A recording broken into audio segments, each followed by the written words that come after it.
ಘನ ಸಾನ್ನಿಧ್ಯ ನೇತೃತ್ವವನ್ನು ವಹಿಸಿರುವ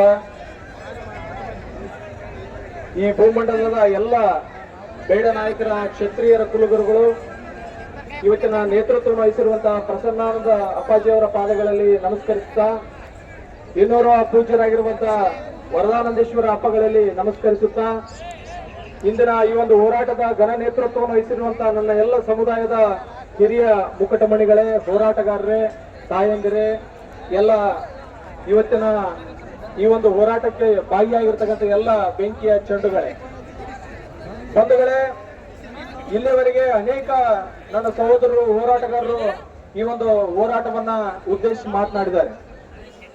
ಇವತ್ತು ನಾವು ಹಲವಾರು ಬಾರಿ ರಾಜ್ಯ ಸರ್ಕಾರಕ್ಕೆ, ಕೇಂದ್ರ ಸರ್ಕಾರಕ್ಕೆ, ಸಂಬಂಧಪಟ್ಟ ಅಧಿಕಾರಿಗಳಿಗೆ ಮತ್ತು ನ್ಯಾಯಾಲಯದ ಮೂಲಕ ಹೋರಾಟಗಳನ್ನು ಕೂಡ ನಾವು ಅಧಿಕೃತವಾಗಿ ಮಾಡ್ಕೊಂತ ಬಂದಿದ್ದೀವಿ.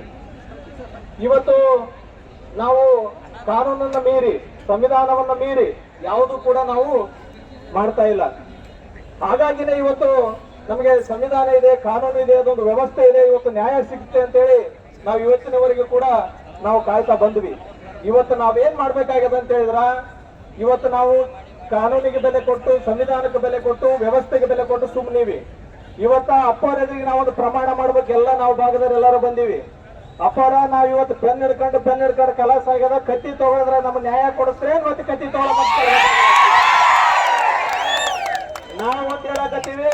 ನಾವು ಯುದ್ಧ ಕಲೆ ಮರ್ತಿಲ್ಲ, ಪಟೆ ತಿರುಗೋದು ಮರ್ತಿಲ್ಲ, ಬರ್ಚಿ ಹಾಕೋದು ಮರ್ತಿಲ್ಲ, ಬಾಣ ಬಿಡೋದು ಗೊತ್ತಿಲ್ಲ ಮರ್ತಿಲ್ಲ, ಯಾವುದೂ ಮರ್ತಿಲ್ಲ ನಾವು. ಕಾರಣ ಅಧಿಕಾರಿ ವರ್ಗ ಅನ್ನೋದಾದ ಆ ವರ್ಗದಿಂದ ನ್ಯಾಯ ಸಿಗ್ತದ ಅಂತಕ್ಕಂಥದ್ದು ಒಂದೇ ಒಂದು ಕಾರಣಕ್ಕ ನ್ಯಾಯಾಲಯ ವ್ಯವಸ್ಥೆ ಆದ ನಮ್ಮ ದೇಶದೊಳಗೆ, ಅದರಿಂದ ನ್ಯಾಯ ಸಿಗ್ತದ ಅಂತಕ್ಕಂಥ ಒಂದೇ ಒಂದು ವ್ಯವಸ್ಥೆಯ ಸಲುವಾಗಿ ನಾವು ತಾಳ್ಮೆಯಿಂದ ಇದ್ದೇವೆ. ನಾವು ಕೈಲಾಗದಾರ ಅಂತ ಭಾವಿಸಿದ್ರ ಅದು ಇವತ್ತು ನೀವು ಬಿಡ್ರಿ, ಅಥವಾ ನಮ್ಮನ್ನ ಓಪನ್ ಆಗಿ ನೀವೇನಾದ್ರೂ ಚಾಲೆಂಜ್ ಮಾಡಿದ್ರ ಅದನ್ನ ಮೀರಿ ನಾವೇನ್ ಮಾಡ್ಬೇಕಂತ ನಮ್ಗೆಲ್ಲನೂ ಗೊತ್ತದ. ನಿಮ್ಮ ತಾತನಿಂದ ಸೂರ್ಯಚಂದ್ರ ಅಂತಾರ, ಅಲ್ಲಿಂದ ಸಾಮ್ರಾಜ್ಯ ಆಳಿಂದ ಗೊತ್ತದ, ಮುಂದೆ ಏನ್ ಮಾಡೋದ್ರ ಗೊತ್ತದ. ನಿಮ್ಮಿಂದ ನಾವೇನು ಕಲಿಬೇಕಾಗಿಲ್ಲ.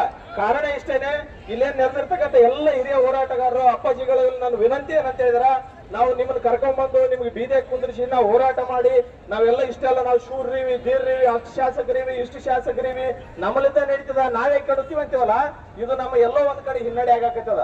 ಇವತ್ತು ಅಪ್ಪಾಜಿ ಅವರಿಗೆ ಗುರುಗಳಿಗೆ ಒಂದು ದೊಡ್ಡ ಶಕ್ತಿ ತುಂಬೋಣ.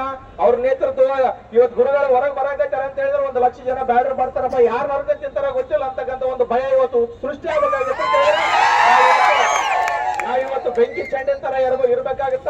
ಪ್ರತಿಯೊಬ್ಬರಿಗೂ ಕೂಡ ಇವತ್ತೊಂದು ಸೂಕ್ಷ್ಮತೆಯನ್ನು ಅರ್ಥ ಮಾಡ್ಕೊಂಡ್ರೆ ಬಂಧುಗಳೇ, ಇವತ್ತ ನಮ್ಮ ನಿಮ್ಮದಲ್ಲ, ಇದು ಇನ್ನೊಂದು 10 ವರ್ಷ ಬಿಟ್ಟಿವಂದ್ರ ನಮ್ಮ ನಿಮ್ಮ ಮಕ್ಕಳಿಗೆ ಈಗ ಆಲ್ರೆಡಿ ನಮ್ಮಲ್ಲಿ ಬೇರೆ ಬೇರೆ ಸ್ಕೂಲ್ ಒಳಗ ಬೇರೆ ಬೇರೆ ಕಡೆ ಕೊಟ್ಟಿ ಜಾತಿ ಪ್ರಮಾಣ ಪತ್ರ ತಗೊಂಡು ಆಲ್ರೆಡಿ ಹಾಸ್ಟೆಲ್ಗಳು ತಗೊಂಡಾರ, ಬೇರೆ ಬೇರೆ ಕಡೆ ಆಲ್ರೆಡಿ ಅಡ್ಮಿಷನ್ ಗಳಾಗ್ಯಾವ. ಇನ್ನು 10 ವರ್ಷದವ್ರು ನೌಕರಿ ಮಾಡ್ತಾರ, ನಮ್ಮ ರಾಜಕೀಯವಾಗಿ ಕಾಂಪಿಟೇಟರ್ ಆಗ್ತಾರ, ಅವಾಗ ಸಂವಿಧಾನ ಅವ್ರಿಗೆ ಪ್ರೊಟೆಕ್ಟ್ ಮಾಡ್ತದ. ನಾವೇನು ಚೀರಿದ್ರು ಬರಂಗಿಲ್ಲ. ಹಂಗಾಗಿ ನಾವು ಜಾಗೃತರಾಗಬೇಕಾಗ್ಯದ. ನಿಮಗೂ ಗಮನಕ್ಕೆಲ್ಲ ನಿಂತ್ರ ಅಂತ ಹೇಳಿದ್ರ ಹಿಂಗ್ ನಡೆಯಕತ್ತೇವೆ ಅಂತ ಹೇಳಿದ್ರೆ ಇಲ್ಲೆಲ್ಲ ಹೋರಾಟಗಾರರಿಗೆ, ಹಿರಿಯರಿಗೆ, ಅಪ್ಪಾಜಿಗಳಿಗೆ ನಮ್ಮೆಲ್ಲರಿಗೆ ಗಮನಕ್ಕೆ ತರಿ. ನೀವೆಲ್ಲರೂ ಕೂಡ ಜೊತೆಗೆ ಸಾಥ್ ಕೊಡ್ಬೇಕು. ಒಂದು ವಿಷಯನೇ ನಾವ್ ಹೇಳ್ತೀವಿ, ಒಂದು ಜಾತಿ ಪ್ರಮಾಣ ಪತ್ರ ಇಶ್ಯೂ ಆಗ್ಬೇಕಂತ ಹೇಳಿದ್ರೆ ಫಸ್ಟ್ VA ವೆರಿಫಿಕೇಶನ್ ಮಾಡ್ತಾನ, ಅದಾದ್ಮೇಲೆ RI ಮಾಡ್ತಾನ, ಅದಾದ್ಮೇಲೆ ತಹಶೀಲ್ದಾರ್ ಮಾಡ್ತಾನ. ಈ VAಗಳ RIಗಳ ದನಗಿನ ಕಾಯಿಗೆ ಆಗಿರೆ ನೀವು ಸಾಲಿ ಓದಿ ಆಗಿರೋ ಒಂದು ಜಾತಿ ಪ್ರಮಾಣ ಪತ್ರ ಇಶ್ಯೂ ಆಗಿರೋ ತಹಶೀಲ್ದಾರ್ ಗೊತ್ತಿರಲ್ಲ, ಬೆಂಗನ ಬರ್ದು ಕೊಡ್ತಾರ ಅಂತ ಹೇಳಿ ಅವ್ರಿಗೂ ಪರಿಶೀಲನೆ ಮಾಡ್ಯಾರ ಯಾರು? VA RI. ಇನ್ನು ಮುಂದೆ VA RI ಅವರಿಗೆ ನೇರವಾಗಿ ಹೇಳ, ನೋಡಪ್ಪ ಕಾನೂನು ಪ್ರಕಾರ ಕೊಡಕ್ ಬರಲ್ಲ, ಕೊಡಬೇಡ ಅಂತ ಹೇಳ್ರಿ. ಇಲ್ಲ ಅಲ್ಲಿಂದ ಅಂಗಿ ಬಿಚ್ಚಿ ಒದಗಂತ ತಗೊಂಬರ್ರಿ, ಅದೇನ್ ಬೇಕಾದ್ರೆ ನಾವು ಮೊದಲು ಅವ್ರಿಗೆ ನಾವು ಶಿಫ್ಟ್ ಮಾಡ್ಬೇಕಾಗ್ಯದ. ಮೂಲ ಆರಂಭ ಆಗದ ಅಲ್ಲಿಂದ ಆಗತ್ತ. ಹಂಗಾಗಿ ಇಲ್ಲಿವರೆಗೆ ಮಾತನಾಡಲು ಅವಕಾಶ ಮಾಡಿಕೊಟ್ಟಿರ್ತಕ್ಕಂಥ ಎಲ್ಲ ಹಿರಿಯ ಹೋರಾಟಗಾರರಿಗೆ, ಪೂಜ್ಯರಿಗೆ ವಂದಿಸಿ ನಾನು ಮಾತನ್ನು ಮುಗಿಸ್ತೇನೆ. ಜೈ ಹಿಂದ್, ಜೈ ವಾಲ್ಮೀಕಿ.